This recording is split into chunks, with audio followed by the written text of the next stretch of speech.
eventually. There it goes. All right. Hey everyone, we are here with Kat Silva and Todd Kiesling, and we are celebrating Kat's new launch of her book, Where the Soul Goes. Yay! Yay! Jazz hands time. Jazz hands. All the fun with the jazz hands. So Kat, are you excited? I am so excited. I can tell. have wolfed down pizza. I have this vodka juice seltzer. I am so ready. This is called Neutral, I think. I guess that's what I would assume. Seems like a misnomer. Yeah. But it tastes good. So excellent. Appropriate party drinks. So this is the part of the launch party where we ask you very basic, annoying questions like, so did you always want to write horror? Oh, what made you want to be a writer? Oh no. Well, questions that are I, as difficult. Miss Project Manager, have a whole list of questions for you that are not those kind of questions. Yay! Yay! I am just here for moral, and comedic support. Because you're awesome, you're a great writer, and more people need to know about this book. They need to read more of your work. Really sweet. Thank you. You're here because you're awesome. Todd's awesome. Amanda's awesome, everybody. I am so lucky that I have such amazingly wonderful friends who are so talented and just so wonderful. My heart is like bursting. I have not had I've had a sip of this, so I'm just this is all genuine like love. Yeah. True. Yeah. Get the I love yous out before you're not sober anymore. That way they That's yes. No, those should dry up the moment that I get, halfway here. Well, we will kick off your party. I'm going to do a little intro for Kat. Here's her little bio. Catherine Silva is an ace Maine horror author, a connoisseur of coffee, and a victim of cat shenanigans. Her favorite flavors of the genre mix grief with existentialism, which we all love, a little bit of existentialism, which she sometimes combines with her love of the New England wilderness in her works. She's a 3-time Maine Literary Award finalist for speculative fiction. Catherine is also the editor-in-chief of Strange Wild Press. So, would you like to give us a little bit of an overview of Where the Soul Goes before I get into my interrogating questions? Sure. Thank you for that lovely intro. Where the Soul Goes is it's a lot of different genres wrapped into one. It's an 80s gastro horror, grief horror, road trip horror, queer horror story. And it is about a chef who finds out that he has this disease, which is sort of taking over the world. It's this thing called the ash that kind of takes away people's senses and sort of burns them up from the inside very slowly. And he finds out this the same night that his ex-protege dies in a bombing, and she appears to him, or death appears to him in her sort of form later on in the night with this proposition of trying to save the world from this debilitating disease, and it is to go out and inspire 4 other people to just inspire them. It doesn't really get any deeper than that. And so Elliot, who's the character's name, finds himself out on the road doing just that, with his plumber friend sidekick Terry, and that's just kind of the start, I guess. Okay. So can I ask a question real quick, Amanda? Yes. Go for it. Gastro horror is a term that I have never heard before until you started promoting this book. Could you define that for the old timers like myself who aren't down with the latest, buzzwords? I hadn't heard it until there was somebody else on Blue Sky who was advertising gastro horror, and they had made like one of those lists, a starter pack, I guess, on Blue Sky about gastro horror. And it's basically food related horror. So I don't think that it necessarily has to be about like horrifying food. I think it just is any horror book that kind of has to do with the idea of eating or cooking or anything like that. So it could, I don't know if I'd necessarily define cannibalistic horror as gastro horror. Yeah. I think it is very much in the, the gastronomy is about the, how you eat, the inspiration of eating. The art of eating, I guess, is the way it's described. So there's more to it than just like, I'm eating my friend's arm now. So I don't know. There's what comes to mind is like the menu and the stuff, especially the stuff. I feel like the stuff is, should get a mention as, gastro horror here. Like if you've never seen the stuff, you need to I have not seen the stuff. we got to do a movie night then. Okay. The stuff is hilariously bad. Okay. The less you know, the better. All right. Okay. I know I've heard it before, but I don't know what it's about. Oh, maybe somebody brought it up in a podcast I was on. God, but I don't remember what it was about, so it's fine. It's a dessert of dubious origin. That's all I'm gonna say. Okay. The stuff. stuff. But anyway, I don't mean to get sidetracked here. Thank you, Amanda. Please continue. No. I mean, that kind of segued into my question about how, like, I thought it was really interesting. Like, this is a dystopian tale, and you've interwoven the culinary arts into this plot of where food technically is a scarcity. So, like, what was your approach and process around that? Because the culinary arts and, Elliot being the chef, the owner of Tempo, going on this journey, and food is heavily intertwined in everything that he does throughout the plot. So, like, what was your process and approach with that, given food in dystopian settings is a scarcity? So the initial idea for the book was not so grandiose, I guess. It didn't involve a road trip. It didn't involve any kind of like searching for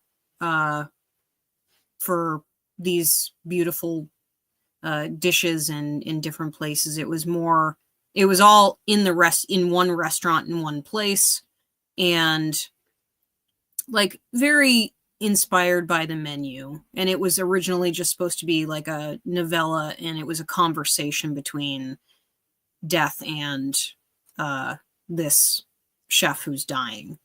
And the idea was to showcase that inspiration and creativity and kind of all of these things that make humans what they are just being sort of they're falling into the background, and things are just kind of becoming gray and numb, and so people are going out in search of these like they're going out to try and find something to make them feel again. And that's what, this restaurant was there to do, and that's what this chef was there to do. And then the idea kind of morphed into this, well, I want to be able to show the world a little bit more, and I want to show how it's degenerating. And so it's not necessarily that food is a scarcity in this dystopia, it's the fact that people's passion for making it is going away, along with their passion for any other kind of art or creative expression. And I guess that's kind of the same. It's almost like your enjoyment of something is gone. So it's less about like, you can survive. You're just not really like thriving as you survive. You're not finding any enjoyment in it. And that, like, I hope I'm not giving anything away, but that kind of mirrors the ash. The effect of the ash. So yeah, and that's where the ash began to develop as a concept for this book, in that it's it's something that you can't really avoid, and it's gonna kind of get to everybody at some point. It's this I don't know, the mediocrity of of adulthood, sort of. Oh yeah, I know that very well. Yeah, and I've been feeling that, like personally, I've been feeling that a lot, because I'm thinking back to how I used to have so much motivation to do things, to go and, cook a bunch of recipes and try things out and write a ton of stories, and how it's just kind of like, yeah, I'm just trying to get by now. I'm just trying to like keep the spark going, but at the same time, there's just less there. Your food pictures are pretty inspiring, though. Yeah. Well, I'm hungry all the time, especially when you post hot dogs, because hot dogs are my favorite. Between you and Tony Rapino, like you're giving Tony a run for his money. Oh, Tony's pictures get me. He posted a peach cobbler or something tonight, yeah. And I was just like, damn it, Tony, like, gets me. One day we're gonna kidnap him and make him cook for us. Oh, I like that idea. I'm totally a part of that idea. I like that a lot. I just want to try the sourdough bread that he's always making. It looks fantastic. Very jealous. Very jealous. The idea of having a sourdough starter gives me anxiety. Like, it's something living that you have to take care of. I attempted sourdough a couple months ago, and I lasted a month, and then I'm like, okay, we're gonna put the starter away in the fridge and come back to it in a couple weeks. I just found it in my fridge, and it's not pretty. Yikes! Sourdough. Yeah. So, Kat, one of my favorite things about this book, being my little 80s born and bred girl, is that your music list is like quintessential to our upbringing. Like, I loved it. I loved how you structured your basically the table of contents. Each chapter is named after a song. And I was curious as I was reading, did you purposely choose each song for each chapter? I did. Some I had trouble choosing which song because there are multiple chapters where I have like songs listed in the chapter. And so, but I felt like there had to be something that tied it to the to what the chapter was about. So in the end, I went through and checked over everything, but for the most part, it was decided pretty on the nose.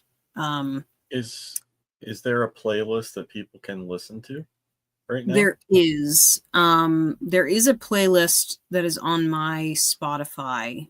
And the other thing is that there's lots of 80s titles of songs that are hidden throughout the book, which I purposefully went through and added about 25 or so.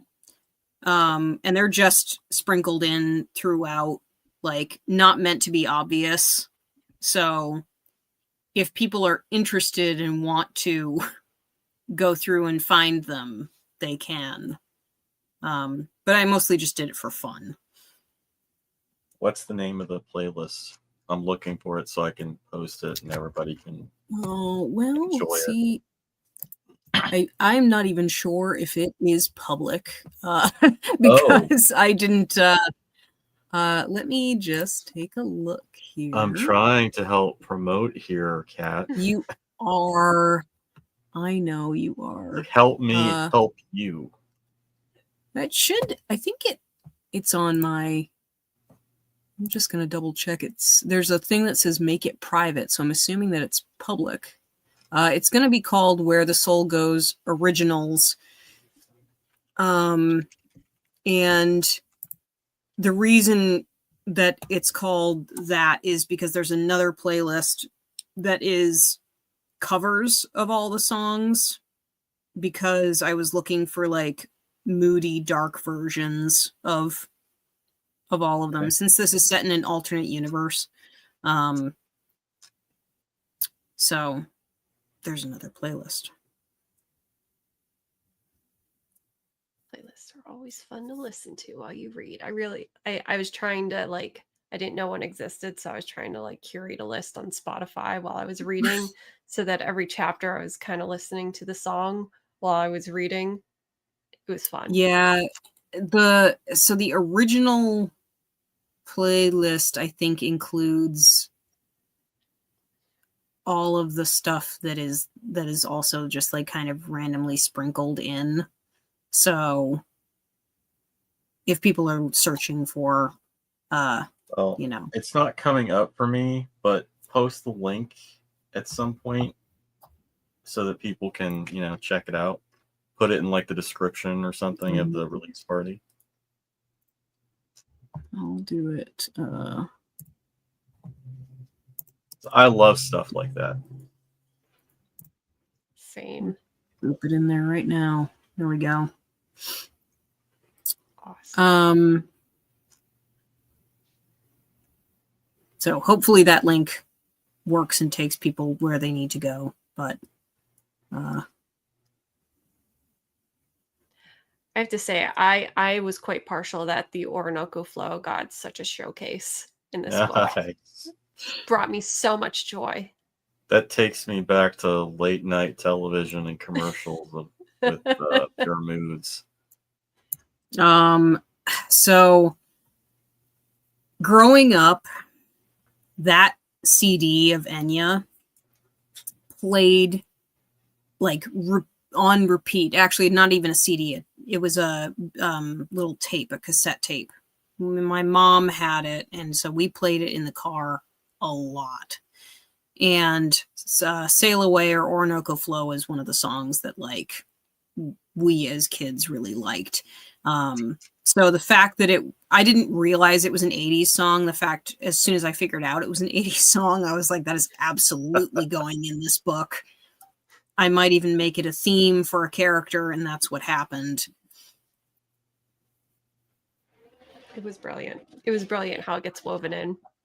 No spoilers, but it was great. So I kind of want to shift to a little bit of a different topic, where you delve into two significant topics in this book, 1980s gay identity and asexuality. What kind of guided your approach in exploring both these identities, and how did you feel like you navigated the intersections or tensions between them while shaping these characters and stories? Because as you and I both well know, asexuality is not usually represented in literature. So I thought it was interesting that you chose to kind of intertwine gay identity, especially in the 1980s, with asexuality. Well, I mean, as far as intertwining those, I didn't really like, something about the character just spoke to me that he was a gay character. That just, like, it screamed it from outset, the minute that I kind of came up with him, and I knew that that was just who he was. And the fact that it takes place during the 80s, during a time when there was just a lot of, well, awfulness, shall we say. And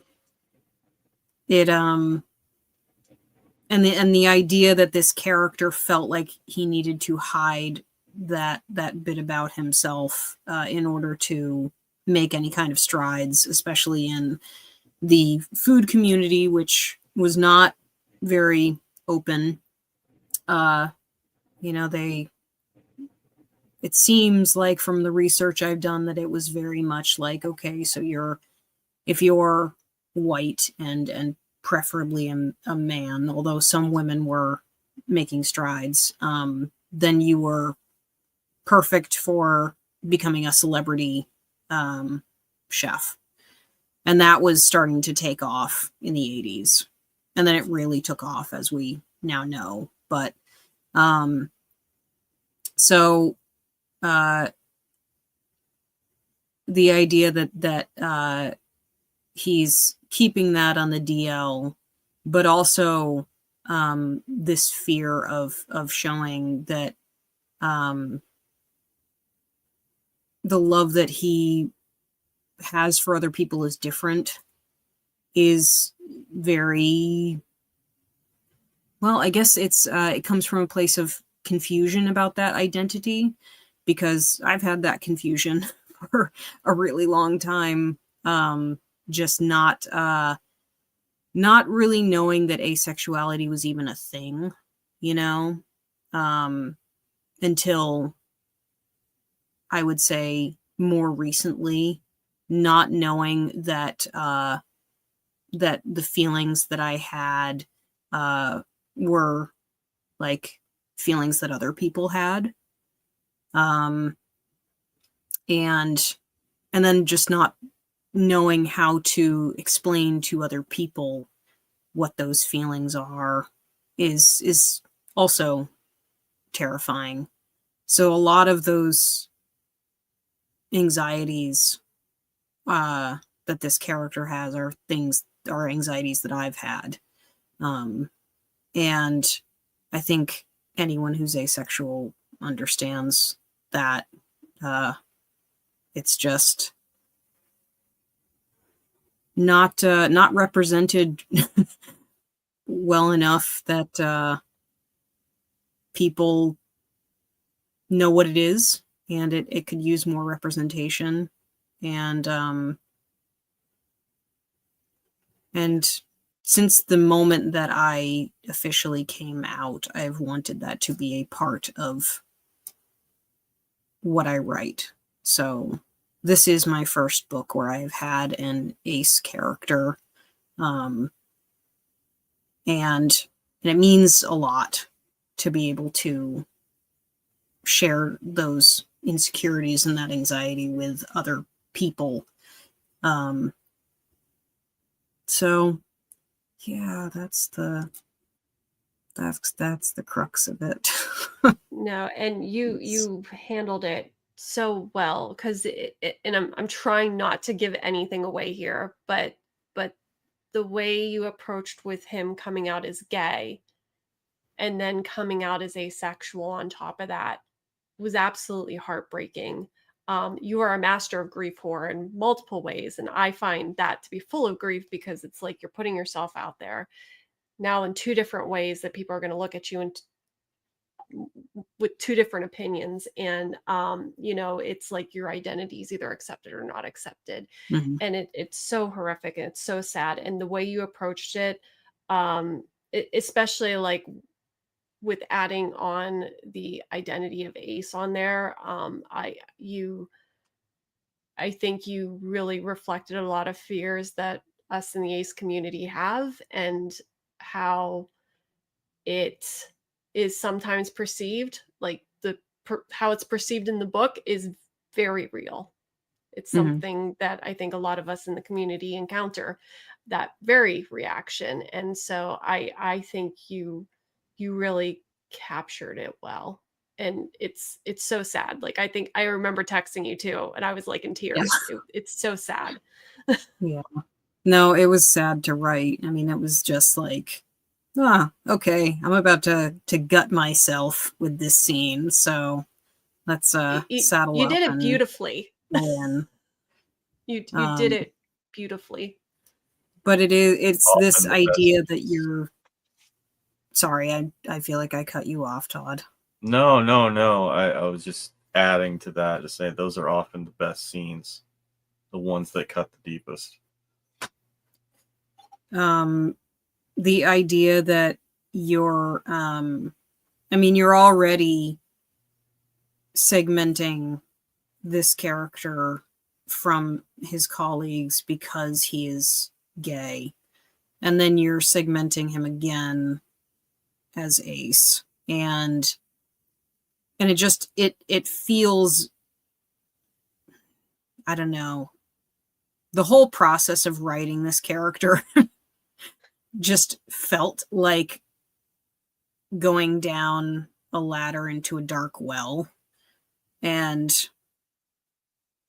I don't know, it was kind of rough. It was a rough one to write, but at the same time, it was really like, I'm glad I did it. I'm glad you did it too. You did well. Needs to be more Ace representation in books. Yeah, there's a really nice Ace community on Blue Sky that I have found since I joined over there. And it's really awesome to see so many Ace horror writers there. Had no idea that there were as many as there are. So I agree. So, shifting away to a little bit of a lighter topic, what was your favorite meal in the book? It's between the hot dog, the eponymous hot dog, and the hot fish, which is in sort of one of the middle parts of the book. I did so much research on that hot fish because I was afraid I was going to get something wrong. So I was watching old episodes of Anthony Bourdain's No Reservations. I was watching like filleting videos on YouTube. I was watching, reading up on catfish. I was reading up on this reservoir in Tennessee and fishing there and all of that. So it just that one really like got into me. And someday when I get down to Nashville, I would like to try hot fish or hot chicken, which is the more, you find that one more. But hot chicken is awesome. Yeah. It actually, when I lived in Nashville, it wasn't that popular as it is right now. It's quite surprising. You lived in Nashville? Mm-hmm. Oh, that's cool. Yeah. So I quite like that little portion, even though I did not enjoy my time living down there. I like that portion. That tracks. But yeah, that was one of my favorite scenes, I think, whenever they were out on the reservoir and heading towards Diablo's place. I was drooling during the hot fish scene. The hot fish scene. It makes it sound so like sexual. Oh, the hot fish scene. Oh, I want to hear more about the hot fish scene.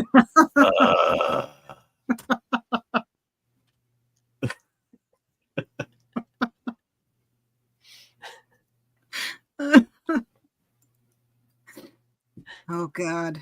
I feel like we're giving people a false sense of what they're gonna find in here. It's not that kind of book. It's not. It's super not.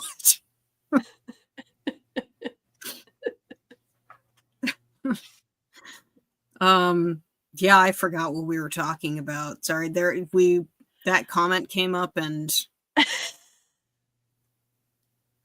That completely derailed everything. thanks, Matt.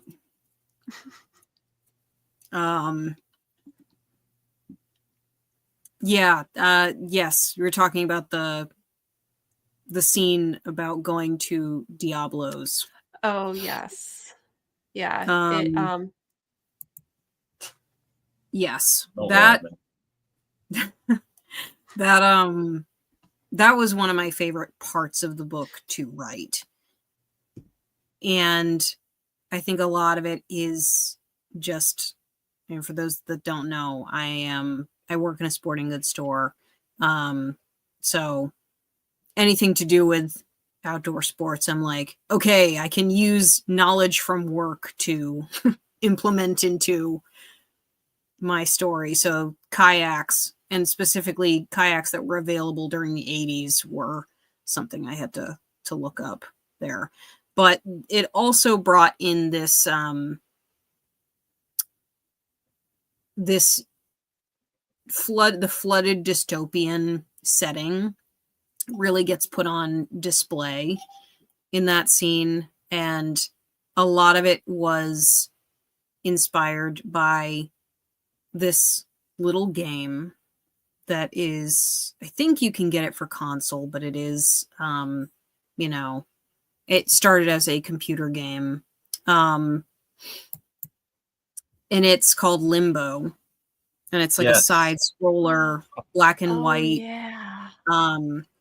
It's and there's so a hard. part, it's such a good game, but it's very minimalist, and I love that game. I find myself going back to that game over and over and over with imagery and wanting to translate that emptiness into my work. And there's a scene where it gets a little industrial, and there's like a hotel sign, like a neon hotel sign, that's kind of, well, you interact with it, but it is sort of setting.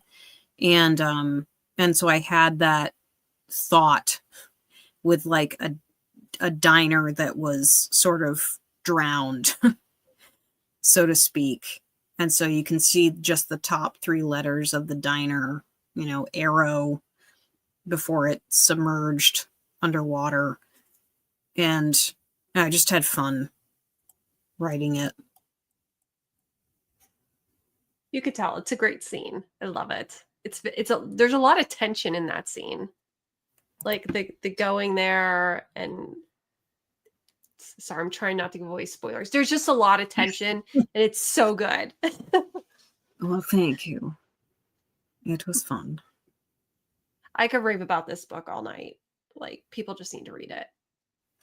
Besides, like, that cover, like, come on. Pure The covers, 80s vibes. Yeah. Mm-hmm. The cover's awesome. Christina had asked, had seen this photo from a photographer / artist named Sean Middleton. And she'd seen it pretty early on and was like, do you want this for your cover? And I was like, yeah, absolutely. If we can get it, that'd be awesome. And the artist agreed, and we got the rights to it. And then Christina went in with her magic and added in the hot pink and the teal, and made it super bright and awesome. And yeah, it's a super rad cover. Definitely reflects the vibe of the book. It really reflects it well. Yeah. Yeah, I'm pretty stoked. The the whole thing, I'm waiting for my copies to come, but from what I've seen, the whole thing just looks super cool, and it's definitely got this sort of minimalist vibe on the inside too. That's really neat. So yeah, I'm just so excited. I can't wait to have them in my hands. Yes. Completely unrelated, but I have to ask, is that a shark tooth on your necklace there? It is. Yep. Nice. I love sharks. So I mean, who doesn't? Sharks are awesome. yeah, sharks are rad. What's your favorite shark? I'm starting to geek out. It's a whale shark. You've seen my tattoo, right? Yes, I have. Yeah. So I have a whale shark tattoo, which is on this arm. And then really after the whale shark, it's the great white, because I love great white sharks. But there's so many cool, beautiful, weird ones out there. Yeah, You should do the an goblin anthology. shark is probably my favorite. Which yeah, one? they're weird. Oh, they're so weird. Goblin shark? The goblin shark, it's kind of like the xenomorph, with how it completely, like, its jaw just shoots out of its face and clamps down. I have always just I've loved the thrasher sharks because of their tails. They're really long tail, and like just the classic hammerhead. They are so vicious, and just the way Yeah. I'm trying not to like get all scientific because I won't shut up then, but like just how their head is constructed biologically. It's just, and Yeah. the evolution of them throughout all the eras. It's just blows my mind. So I before you even said it, I was thinking, oh damn it, I should have said hammerhead, because that is one that I really like, and specifically the great hammerhead, which is the big one that's usually solo. Although the little guys, the little scalloped ones, are adorable too. Oh, they're little shovel heads. Yeah. But yeah, no, sharks are cool. I'm writing shark things, spoiler not spoiler, right now. So because I've avoided writing sharks up until this point, and I've said that I'm entering my water era. So with this book being the beginning of that, but the last couple things that I've been working on have been very water oriented. So yeah, sharks enter into the fray here soon. Love that we're all entering eras. Todd, what's your era? Kat's the water era. I'm the villain era. What's your era? My era is no fucks to give era, I guess. I don't know. We like that it's era. Something Neil McRoberts said to me at StokerCon. He's like, I appreciate, how did he put it? I appreciate how little fucks you're giving right now. Keep on doing that. So, yeah, that's my era. I've reached the limit of bullshit I'm willing to take, and I'm just not dealing with it anymore. Yeah. So. Yeah. That should be the never-ending era, honestly. That this is gonna. I figure this is gonna carry me into my 70s. So this is a very long era of the Kiesling life period, I guess.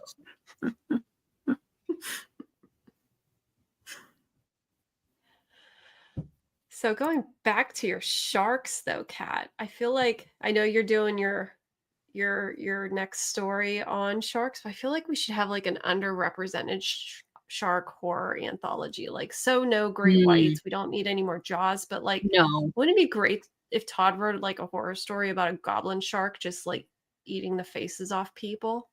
Totally. I mean, Why? there's so many. There's so Why? many good ones Goblin that we sharks could do. statistically will not attack humans. Like, what? I know. I'm too Well- autistic for this, Amanda. You can't- So the only other thing that I will say is that sharks get enough of a bad rap as it is. They do. And They do. you know, perpetuating the myth that, you know, all sharks are bloodthirsty, horrible creatures is not something that I want to do. But I do like the idea of writing shark adjacent story, shark adjacent horror, which sounds really weird. Like, I was next to the shark when I died. But basically that idea, like the story features an underrepresented shark, but it might not be necessarily how our, you know, characters meet their end or whatever. That could be cool. That would be very cool. I'm very interested in that. And I would totally do that Newfoundland shark. That one that's like blind and it's like 400, 500 years old. Yeah. Love that. Ooh. Just spooky AF. Mm-hmm. Ghost shark. So aside from sharks, what else are you working on that you want to talk about? So I am working on / finishing up the Deadlands Omnibus.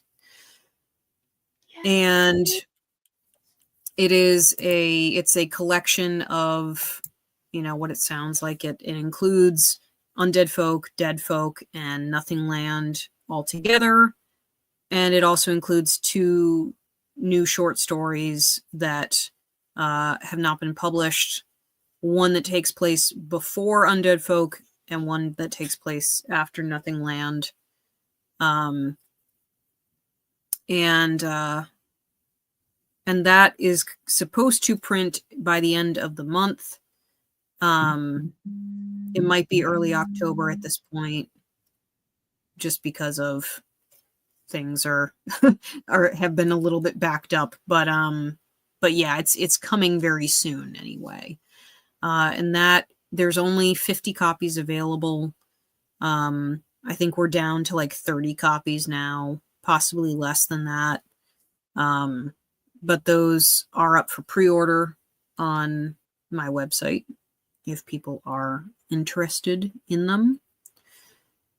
And then I'm working on a novella that is very 90s and water park themed. Nice. That's going to have some possible fantasy ties into it. So, and it's the working title right now is just called Drown Town, but I like that. yeah, I was like, ooh, it rhymes. I guess I'll do that. So, yeah, that's what I got going on right now. Oh, and I just remembered something else I really should be promoting more. I have a short story in an anthology that's coming out in October from Water Tower Hill Publishing, and it's part of the Hotel of Haunts anthology. I wrote a spooky ghost adjacent story for that is called Unfolding, and that's also up for pre-order on the Water Tower Hill Publishing website. Very cool. Well, Very cool. regarding the Deadlands Omnibus, you're down to 29. Ah. You were on top of that. Thank you. I'm not paying I needed attention. the reminder. Um, So I'll pick that up from you, Merrimack. Cool. I will have it there. I did also know... buy Where the Soul Goes, by the way. I did get that. It's on my Kindle. Oh, cool. Yeah. I will have copies of that. I hope, but they should be coming before this weekend, so I should have copies for Spooktastic. And then I've got a couple other events between then and now, including we're going to be at Brian Keane and Mary San Giovanni's bookstore on September 27th. I'll be there with the lovely Amanda here, and we'll be doing a joint signing. Erica and I will be in attendance to support you guys. Very excited. So it'll be this party in person. Yes. Yeah. Yes. Yay. Except we'll have an Erica too. Yes. It'll be the most fantastic party ever. Yes. We always love it when there's an Erica present for the party. I do love how there's Erica right there. I was gonna say, yay! I love Erica's spontaneity. I'm just gonna say that. I like every time there's a game night, I never know what to expect. And it always makes me so happy. And I can hear her laughing. Yeah, she's down the hall laughing. So yeah, that's just I do enjoy the game nights very much for a lot of different reasons.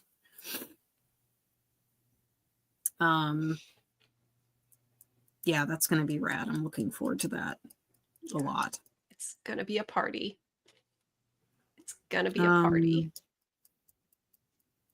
And I was trying to think. And there is a bookstore that is opening fairly soon in Williamsburg, Virginia, that will be carrying some copies of this omnibus as well. Nice. So if you're not able to get it from the website, if it sells out, they will have copies at Spineless Reads. I believe that's the name of the bookstore. That's Lucas's bookstore. Yeah. Yep. So opportunities abound. Yes. Very cool. That's awesome. And go ahead, Todd. Were you gonna say something? I was just gonna say that and Christina posting in the chat about your book as well, Amanda. I just wanted to say that I'm extremely proud of both of you. You're both fantastic writers, and it's a privilege to know you. It's been a privilege to see you your careers develop. So I just wanted to share that with you, and to keep doing what you're doing, because you're kicking ass. Thank you. All right. Well, gonna cry. Holy smokes. Oh, well. Ha ha ha. That was all part of my plan. I'm just so happy that our releases coincide, because Kat, you're like one of my besties. So goodness. I'm just happy that our releases are aligned, and I'm gonna start crying. I guess. Yeah, you're killing me here. I got to the halfway You're not allowed point. to cry, Amanda. Kat at least has the vodka. All my love. I said halfway, guys. I said halfway, and then the love was going to stop, but Oh, I love you guys so much. I love you too. Jeez.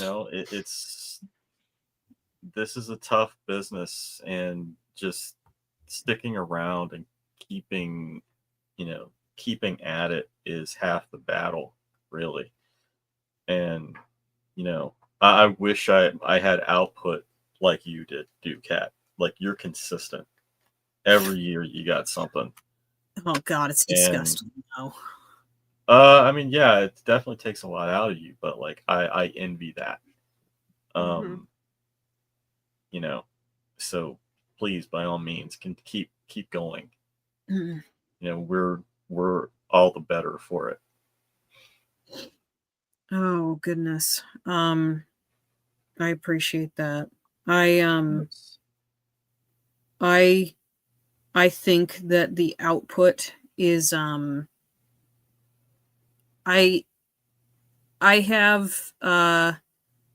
am certainly learning from this putting out so many things so quickly that the burnout is a real thing, unfortunately. And yeah.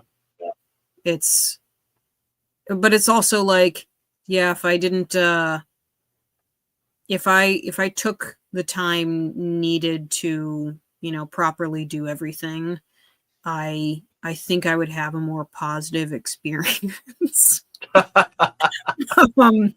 versus the struggle to get everything done really quickly and just push it out there, which is what I did with the last couple books. I found myself kind of like, oh, I thought I had all this time, and then I didn't. And so it is really important to just like have, be at least 6 months ahead, if not more than that. So I think going forward, I probably will be doing things a little slower, but with a lot more forethought as well. I would say keep doing what feels right. Yeah. And if you got a story that's burning, then by all means put it down. Get it out while you can. Yeah. Because, when you get to be older, some of that energy goes, and then you're forced to slow down whether you like it or not. Speaking from experience, of course. So. Yeah. Yeah. No, you're right. You are right. And we always need your work, Kat, because God, you make me feel this cold, dead heart inside me when I read your work. You make me cry my own tears.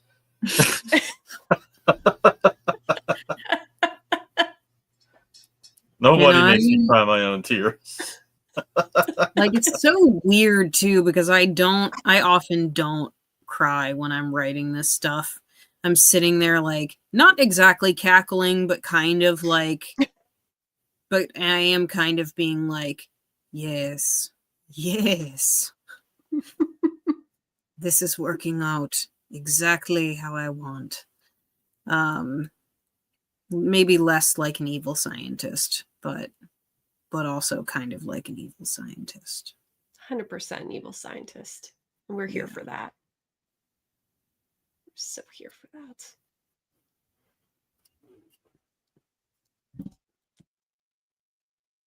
See, now I'm ready for bed.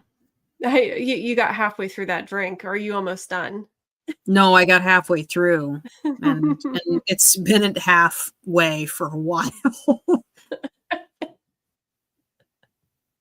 That is why I specifically. Tomorrow, yes, it is.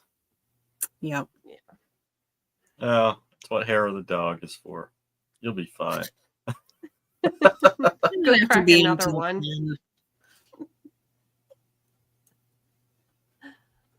No, this is my only one for the night. I'm counting calories right now, hilariously, while I release a gastro horror book. so many hot dogs, you know, just I've been They add eating up. so wonderfully during this that I need to now like be like, whoa, hang on. Can we talk about your face hugger hot dog? My face. Oh my god.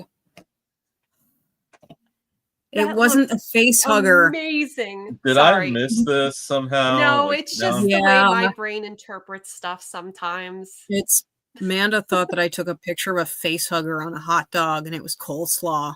It was pickled cabbage. Oh, okay. All It right, just I did see this. I just didn't equate it to a face hugger because, you know, I'm not Amanda Headlee, obviously. it's just I see things all the time. Whether they're real or not, that's to be debated. Oh, we know. We know. And perfectly timed with you know, with Alien Earth and everything. Just Exactly. got face huggers on the brain. Which I finally sat down and started watching, and I've fallen asleep in every episode. Oh no. So I think Are I you gotta watching go back. before you go to bed normally? Well, yeah, that's probably my big problem. Well, I've solved the mystery, guys. We can all go home. I haven't watched it yet because I don't currently have Hulu. So, you know, I'm gonna Oh. wait till all the episodes are out and then Yeah. just binge them. So what I will say, without giving anything away, is that it really does not feel like there are some aspects of it that feel like Alien. And really it's just entertaining. Like it's a little bit of a mess in my opinion, but it's so entertaining to watch that I don't care. Like I think episode 2 is still probably one of my favorite episodes. And that's all I'll say.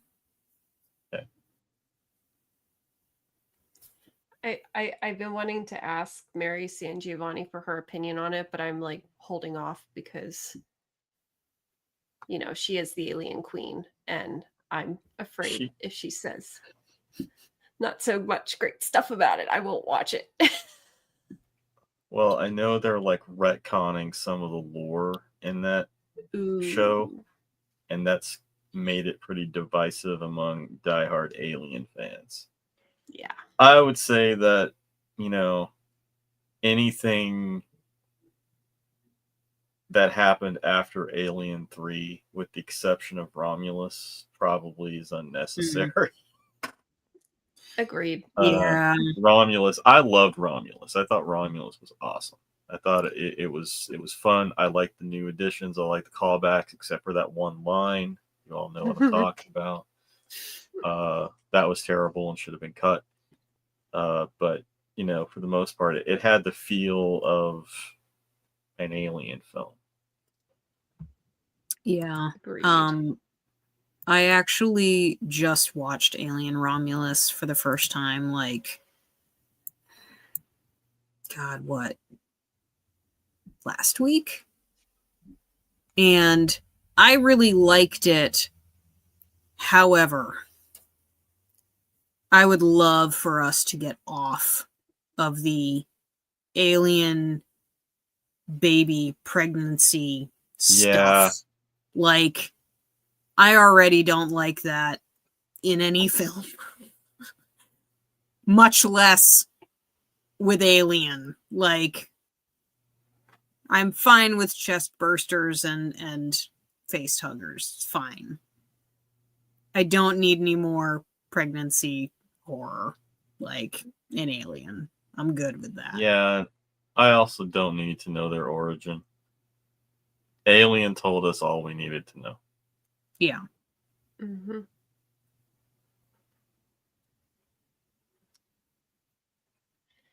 And a shout out to Alien Isolation, the game.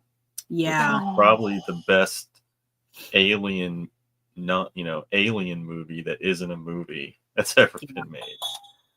It's a great Besides game. the original, of course. Yeah.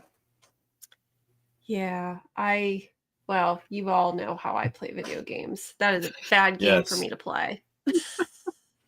Oh no, I think it's the perfect game for you to play. You should stream it so we can all watch your Oh reaction. yeah. No, we don't need to stream me playing that.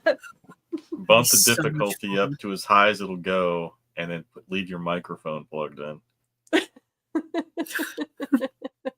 because it can hear you.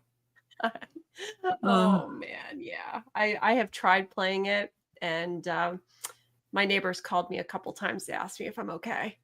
Oh god. Yeah. Jeez. That's awesome. There is a question in the chat here. At the moment, Paul, I don't think there is a plan for an audiobook. That is something to be discussed.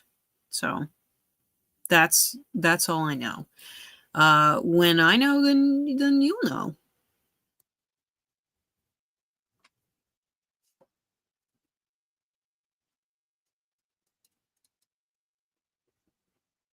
All right. Yeah. So, sorry, Todd, did I cut you off again? No. It's fine. I actually have to get going. Mm-hmm. I didn't know how long this was, scheduled to run. Yeah, no, About I an think hour. I mean it's Yeah. we've hit the hour mark here, so Okay. Well, Kat, do you want to share where people can find you and pick up your new book? yes. So you can find me mostly on Instagram, Blue Sky, and Facebook. I do have a Threads, and I do have a TikTok as well, although I'm not as active on those. And you can purchase the book straight from the Trueborn Press website in either paperback or ebook.